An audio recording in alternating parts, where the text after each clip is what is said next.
C'est pas son habitude, il est où, purée? Il a oublié l'heure? Bon, ben, quand faut y aller, faut y aller.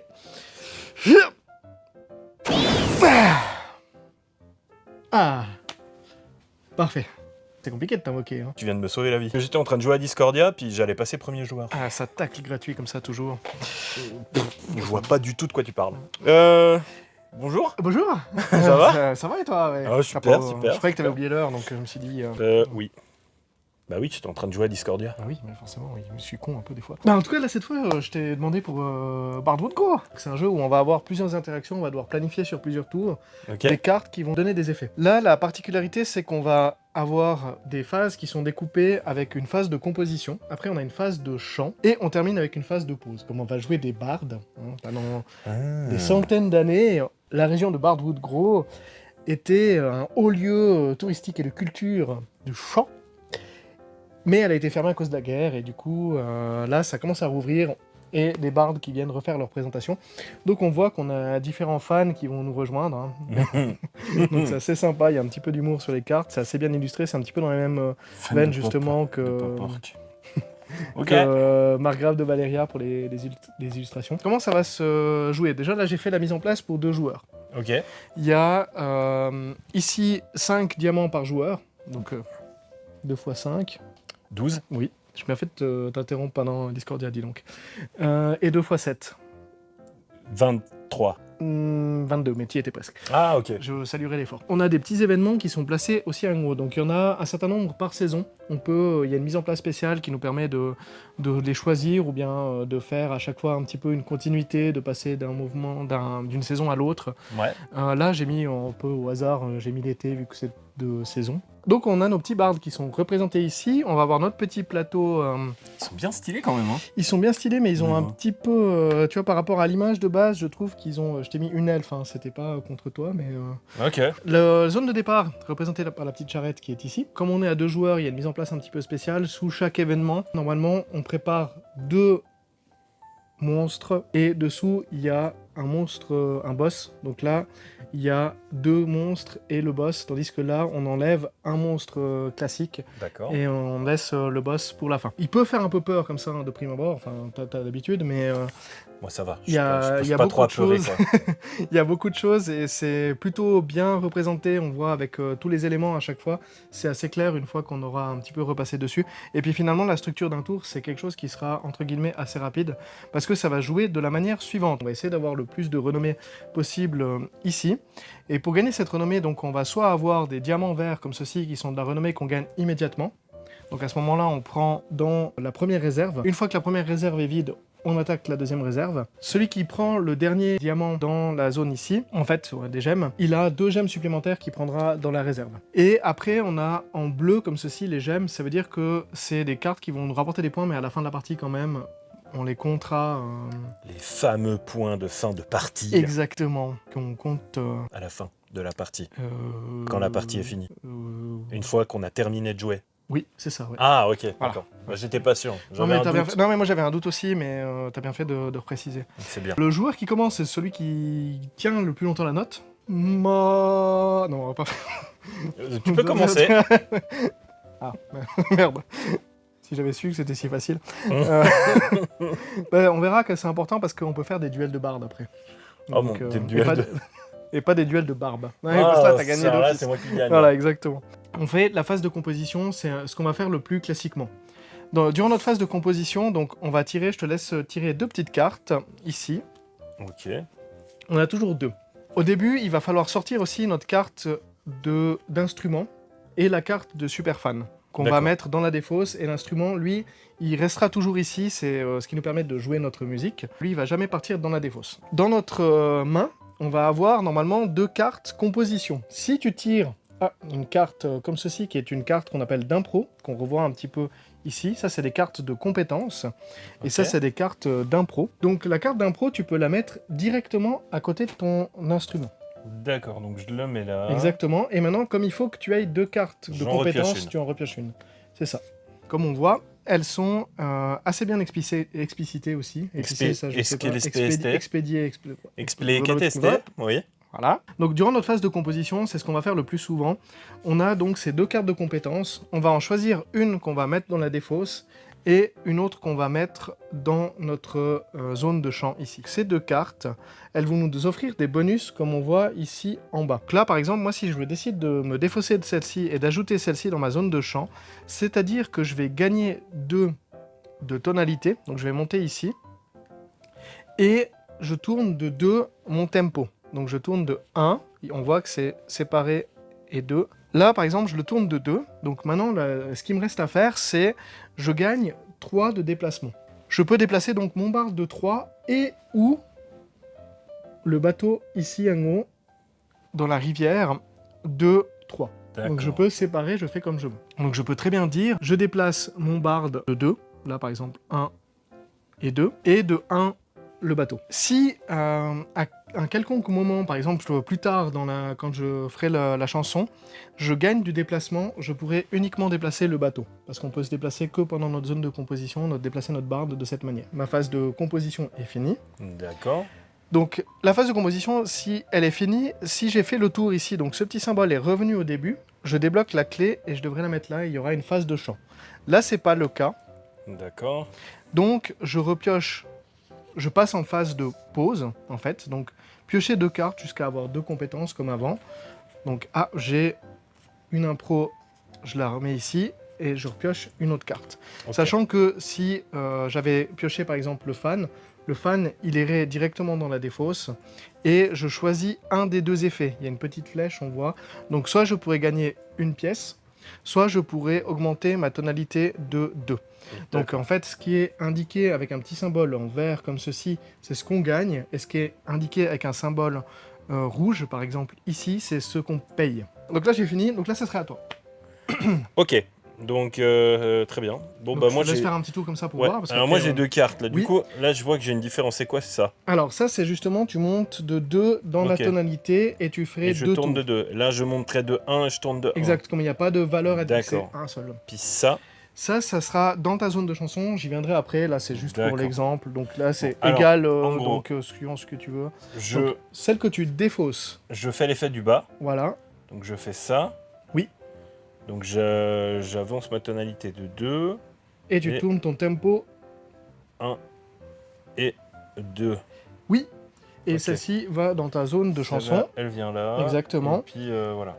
Donc maintenant tu vois que tu es arrivé ici avec ton petit symbole, donc tu as 3 déplacements, donc pareil tu peux aussi te déplacer, donc on peut se déplacer orthogonalement. On voit il y a les chemins qui relient les différentes contrées, donc on peut pas marcher sur la propriété des autres, hein. Franchement ça se fait pas. Et puis du coup en fait se déplacer sur la map...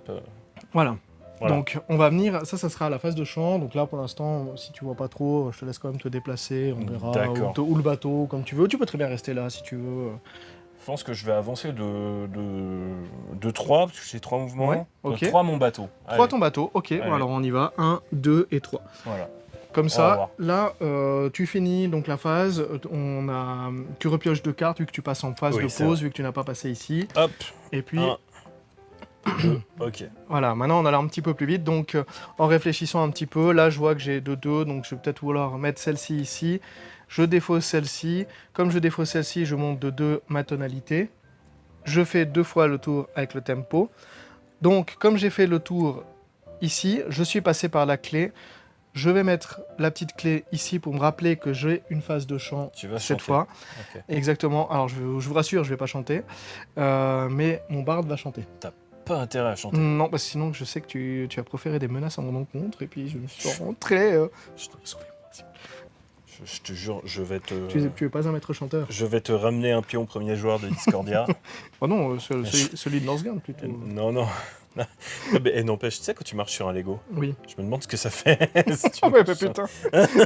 Donc, j'ai fait 2 fois le tour, je vais mettre ici. Donc, j'ai quand même mon déplacement. Hein, c'est toujours dans la phase de composition. Donc, je vais décider de... Je suis très bien ici. Je vais juste faire comme toi avant. Je vais avancer mon bateau de 1.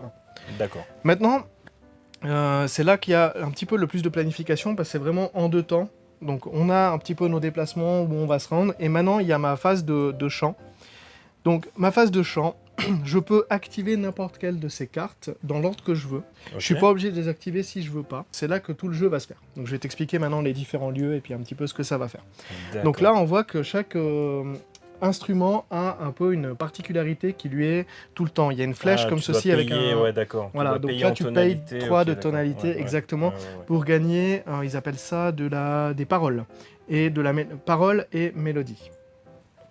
D'accord. Et on prend le petit appareil ici qui s'appelle un magnétophasol, je crois que c'est ça, magnétophasol. Voilà. Ok. Je peux activer les effets qu'une seule fois, sauf pour mon instrument de musique, il y a un petit symbole d'infinité dessus. Ouais. Donc tu peux payer autant de fois que tu veux. Exactement. Chaque barde a un instrument spécial, donc il n'a pas tout à fait les mêmes effets. Par contre, on a un rappel aussi ici, ça c'est des effets pour tous les bardes, donc c'est-à-dire que si je dépense ces petits pions ici, un écusson, des petits écussons. Donc si tu peux prendre les écussons. Je peux prendre les écussons des autres, puis on va pouvoir les utiliser aussi pour différents effets qu'on va voir maintenant. Donc par exemple là, ça veut dire que je fais celle-ci, je gagne 2 en tonalité. Ensuite, je fais celle-ci, je gagnerai une pierre rouge comme ceci, et 1 de mélodie, donc je monte ici. Ensuite, pareil ici, je regagne 1 de mélodie, et je regagnerai une pierre rouge. Ces pierres, elles ont un effet qui nous permet de faire des effets sur des créatures ou sur les bardes. Et uniquement sur les créatures ou sur les bardes, mais plus loin. Par exemple, si je dépense une de ces pierres, je peux faire sur un barde ou une créature qui est sur une prairie de 1. Et 2 sur une de 2 cases. Donc je crois même qu'il précise ici, dépensez-en 2 pour interagir avec un barde ou une créature n'importe où sur le plateau. Donc c'est vraiment, on se fait entendre de plus loin. C'est à ça que ça va servir. Ceci, c'est des ressources. Pareil avec ça, donc on les garde.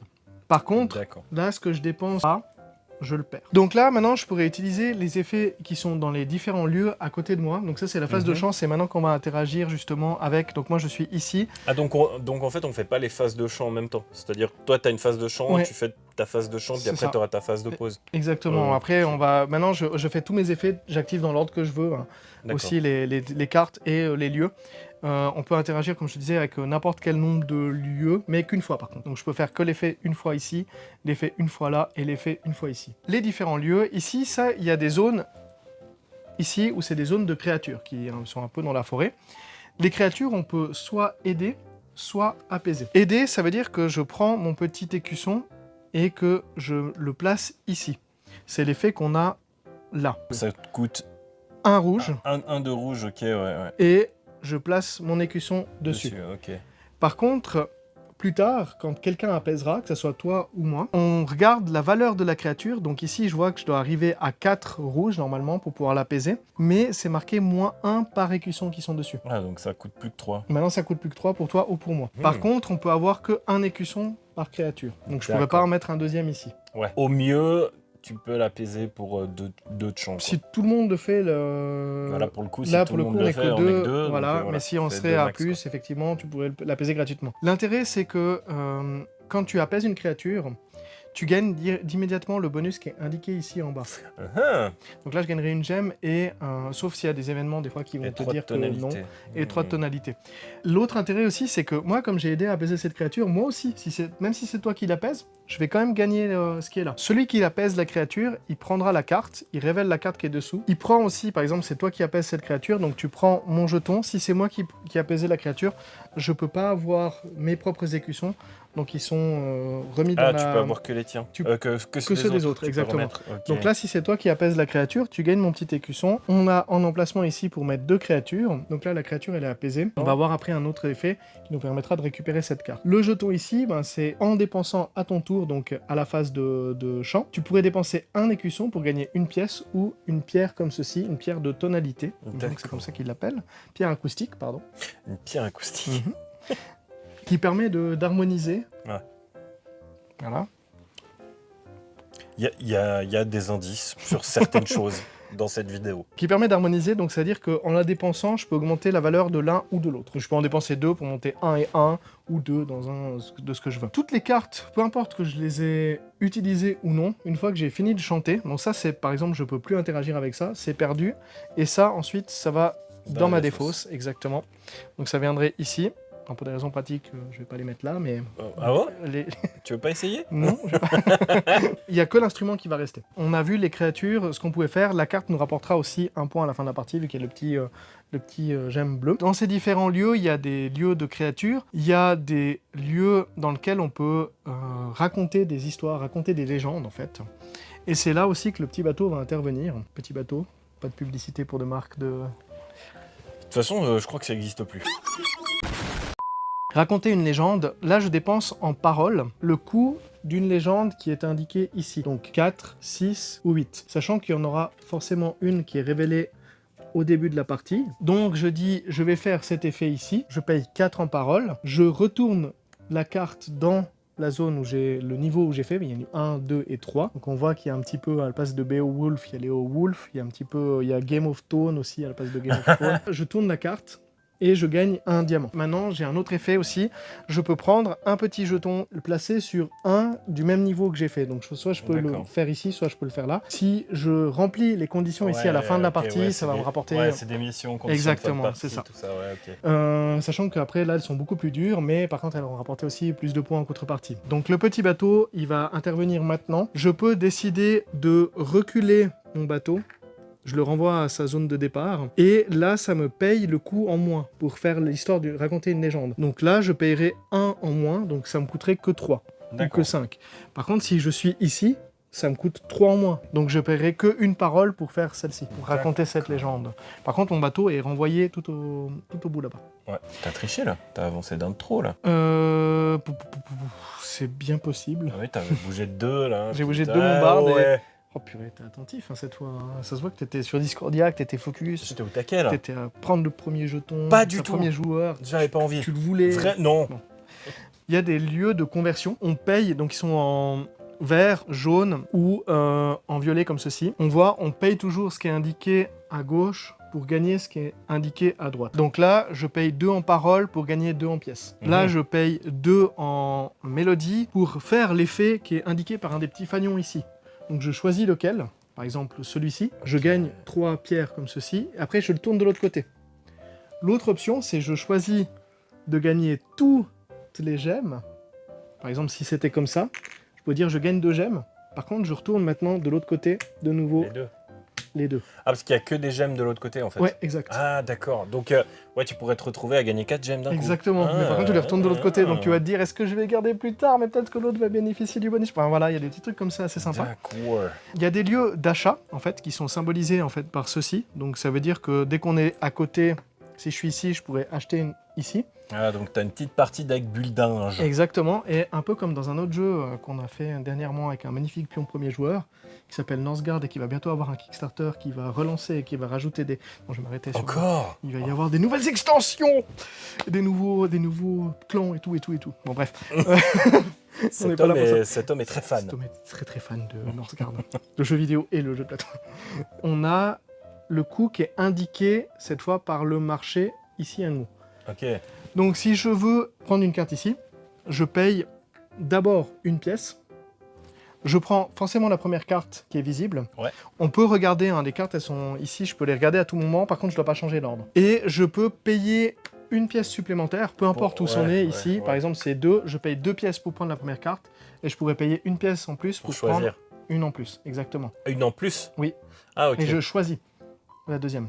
Ah, tu prends celle que tu veux. Là, tu prends celle que tu veux. Tu prends celle du dessus et ensuite celle que tu veux. Ouais, de ce que j'ai compris. Et on peut remélanger, si on a pris celle qu'on veut, on remélange le deck et on replace comme ceci après. Par contre, immédiatement, donc, je décide de prendre ici, j'avance, je paye le coup, j'avance et maintenant je peux payer une pièce en plus pour prendre une autre.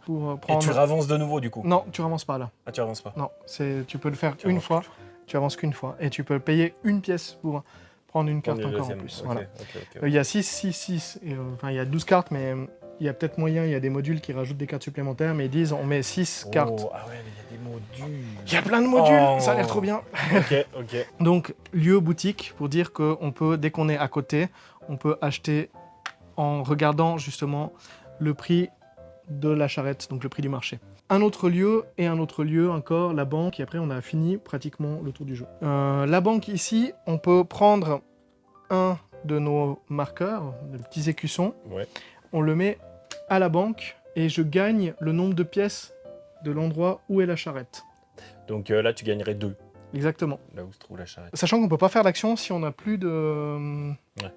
Logique. d'écussons, effectivement. Étonnant. Ou alors je peux prendre les écussons qui sont ici. D'accord. Et c'est tout. Mais par contre, ça me permet de prendre les écussons des adversaires. Parce que si je reprends le mien, bien entendu, il est défaussé. Par contre, si je prends ceux des autres joueurs, je peux toujours les utiliser pour faire des conversions ici et gagner les effets. Une des dernières choses aussi qu'on peut faire en dépensant de la mélodie, c'est défier un autre barde. C'est un peu comme les créatures, seulement c'est ça, le niveau qu'on doit atteindre. Ah, d'accord, oui, donc, parce que plus t'en enlèves, plus t'es... Ouais, voilà. Alors après, il y a plus. Après, ça rapporte des points de victoire, mais effectivement, ça va quand même demander 4 au bout d'un moment de mélodie pour pouvoir défier un autre barde. D'accord. Donc, et qu'est-ce qui se passe, du coup? Explique-moi. Alors, on lui prend le petit écusson le plus à gauche, et on le place sur le... Ah, en fait, tu viens juste piquer un écusson. Ouais. Mais du coup, ça rend plus difficile après à défier. Enfin, je dois avoir 2 de mélodie maintenant pour pouvoir te défier. D'accord. Et je dois être soit dans la même zone que toi, soit si je dépense une pierre, je peux le faire à côté. Ou 2, je peux le faire n'importe où. Un autre lieu de conversion qui est ici. Donc là, je peux dépenser 3 de tonalité, prendre des cartes qui sont ici, de fanfaronner, pour dire « Ah, voilà, j'ai apaisé cette créature, je suis trop fort, je suis le meilleur. » C'est quand même un cacatement, quoi. C'est une saloperie de poulet. À 3 yeux. À 3 yeux et avec une queue en trompette. Ou... Enfin bref, ils sont très bizarres. Je sais pas si vous savez ce que c'est. Dites-nous dans les commentaires si vous trouvez ce que c'est. Je sais pas. Là, la carte, vous allez la mettre justement dans votre défausse, ce qui fait qu'une fois que votre pioche est vide, vous allez remélanger votre défausse, reprendre les cartes. Ah, donc en fait, tu vas la jouer. Au moment où vous tirez cette carte, parce qu'à la pause, vous pouvez tirer donc soit des cartes d'improvisation. Donc là, les cartes d'improvisation sont directement mises en jeu. Soit vous pourrez tirer des cartes de créatures. À ce moment-là, vous gagnez le bonus qui est là. Et vous la remettez dans votre zone fanfaronnade. Ok. Ou vous pouvez avoir des super fans. Donc un peu, on en a forcément un au début, c'est le même pour tout le monde. Et l'autre moyen, je vais vous l'expliquer après, pour gagner ces super fans. Donc si vous gagnez un super fan, au moment où vous tirez la carte, vous allez le mettre dans la défausse, et vous allez choisir un des effets, c'est pour ça qu'il y a la petite flèche. Soit vous pouvez gagner une pierre, comme ceci, de portée, ou payer une pièce pour en gagner 2. C'est à votre choix. Sachant que, quand c'est dans la chanson aussi, par exemple, on a des cartes comme ceci, des cartes doubles dans la zone de champ. Non, on choisit pas. C'est l'effet qui est un mot. Et si on paye le coût de la tonalité, effectivement le coût, on gagne en plus l'effet qui est en bas. Ouais, donc c'est pour ça que c'est important des fois de se dire ouais, alors là, par exemple, si tu avais des cartes comme ça, tu vois, j'étais à 6, je peux me dire, bah en fait, je paye 3. Et il sort bientôt. Pour remonter à 6. J'étais à 6. Ta gueule, ferme ta gueule, je t'en supplie, c'est insupportable. Donc je pourrais dire, bah justement, je paye 3 ici pour gagner 2 ici. Et après, je regagne mes 2. Je remonte à 5. Je pourrais repayer pour un autre effet. Toi, par exemple, tu pourrais repayer encore 3 pour gagner de la mélodie, etc., etc. La dernière chose qu'on a à expliquer, c'est justement comment gagner ces fans. C'est les zones ici où on va prendre... Donc, quand on place ici une rune, on n'est pas obligé de prendre le jeton où ça s'est arrêté. Je peux prendre n'importe où. Okay. Et une fois qu'on n'a plus de jetons... Si tu t'arrêtes, tu gagnes un bonus. Exactement. Oh, je suis trop fort. Ah là, ça se voit que tu as l'habitude de jouer. Pas du tout. C'est toi le créateur, le concepteur, tu Absolument pas. Donc effectivement, on gagne un bonus, sachant que là, on va pouvoir en placer aussi, on enlève où on veut, on place, on paye le coût donc, de ce qu'on veut faire comme effet. Donc je paye 7 de paroles, je le place ici, je gagne mes 3 gemmes et je gagne une carte de super fan.